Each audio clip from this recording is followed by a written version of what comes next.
I certainly could imagine one day the whole exhibit at the Hamish Bowles collection, yes. I'm Hamish Bowles, International Editor-at-Large for Vogue magazine. I travel the world seeking out the most singular pieces to add to my couture collection, a collection which I've spent nearly a lifetime assembling.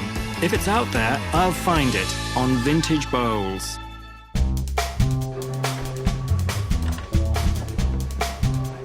Hamish has been shopping here for about 5 or 6 years. He's very thorough and very detailed about what he's looking for. And You can go to Marlene on any given day practically and have like a mini tutorial in Geoffrey Beane's career. Geoffrey Beene was, I think, one of the greatest American designers. He was obsessed with Adrian, the Hollywood designer, who then went on to set up his own fashion collection in the mid-40s. His clothes often have that kind of, you know, there's something a bit 40s black and white movie. I mean, you can absolutely see Joan Crawford in that, you know.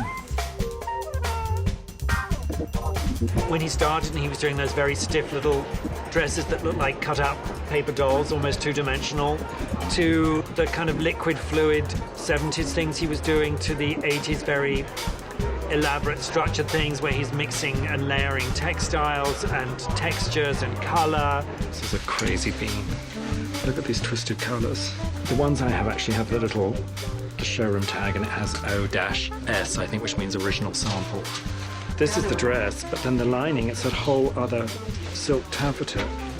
So this is a woven fabric, and then he's had this trim with a different hand to it than this. Matches the pattern. That's such a sort of haute couture thing to do and ready to wear.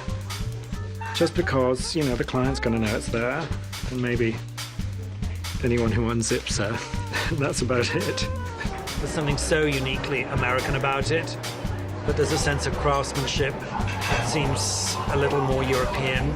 And this is kind of typical of the kind of thing that he was doing in the 60s. It's like a sports stripe, isn't it? Like a rugby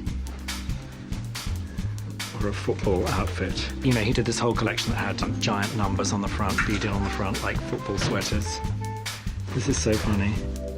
This is like a real 60s synthetic, but it's actually lined in a pure silk. I mean, that's so perverse. That's another crazy bean. Look, he's just used the overlocking stitch as the trim. He really was some kind of crazy.